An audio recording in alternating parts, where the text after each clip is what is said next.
भारत की जेलों में ऐसे लोग बंद हैं जिन्होंने अपने ऊपर लगे आरोप की अधिकतम सजा से भी ज्यादा वक्त बिना दोषी साबित हुए सिर्फ ट्रायल के इंतजार में जेलों की सलाखों के पीछे गुजार दिया।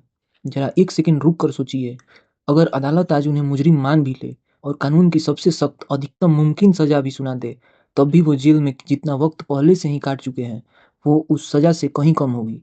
यानी उनकी जिंदगी का वो छीना हुआ वक्त किसी भी सजा के पैमाने से बड़ा हो चुका है।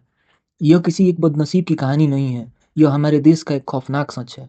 अगर मैं आपसे पूछूं कि भारत की जेलों में बंद 100 लोगों में से कितनों पर गुनाह साबित हो चुका है, शायद आपको नहीं पता होगा।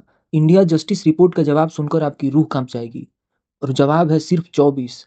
बाकी के 76 लोग यानी जेल में बंद हर 4 में से 3 इंसान अंडर ट्रायल है।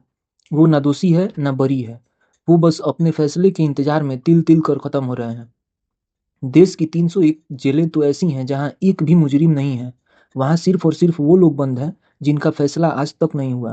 पिछले 25 सालों में यह आंकड़ा कभी 65% से नीचे नहीं गिरा। यानी यह कोई कानूनी चूक नहीं है, यह हमारे सिस्टम का एक क्रूर सच बन चुका है। और ये लोग किस हाल में रह रहे हैं? पिछले 10 सालों में जेलों में कैदी 49% बढ़े, लेकिन जगह बढ़ी सिर्फ 27%। देश की आधा से ज्यादा जेलें अपनी औकात से ज्यादा भरी पड़ी हैं। उत्तर प्रदेश की मुरादाबाद जेल में क्षमता से 500% ज्यादा लोग ठूसे गए हैं। यानी जहां एक इंसान के सोने की जगह थी, वहां 5 लोग एक दूसरे पर गिरकर रातें काट रहे हैं। तो क्या कानून इनके लिए अंधा है या कोई रास्ता नहीं है? रास्ता है। कानून की सेक्शन 436 ए और अब नए कानून बीएनएसएस की धारा 479 साफ कहती है, अगर किसी विचाराधीन कैदी ने अपनी मुमकिन सजा का आधा या एक तिहाई वक्त जेल में काट दिया है तो उसे जमानत मिलनी चाहिए। लेकिन सिस्टम की बेरुखी देखिए। सरकार की अपनी कमेटियों ने 264 कैदियों की पहचान की कि इन्हें तुरंत छोड़ देना चाहिए, पर रिहा कितने हुए? सिर्फ 64। बाकी के 200 लोग कागजों पर आजाद होने के हकदार थे, लेकिन हकीकत में सलाखों के पीछे ही सड़ते रहे। क्यों? क्योंकि जेल की उस अंधेरी कोठरी में बैठे गरीब को यह बताने वाला कोई नहीं है कि उसके पास आजाद होने का कानूनी अधिकार है।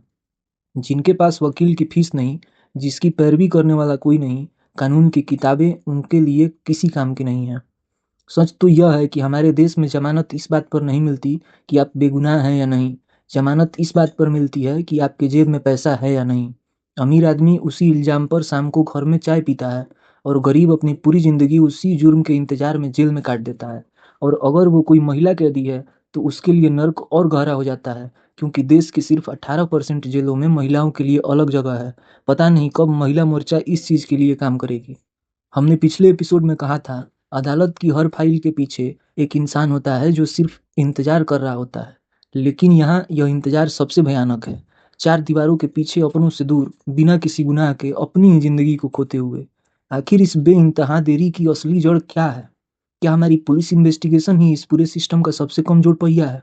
अगले एपिसोड में हम इसी सच का सामना करेंगे।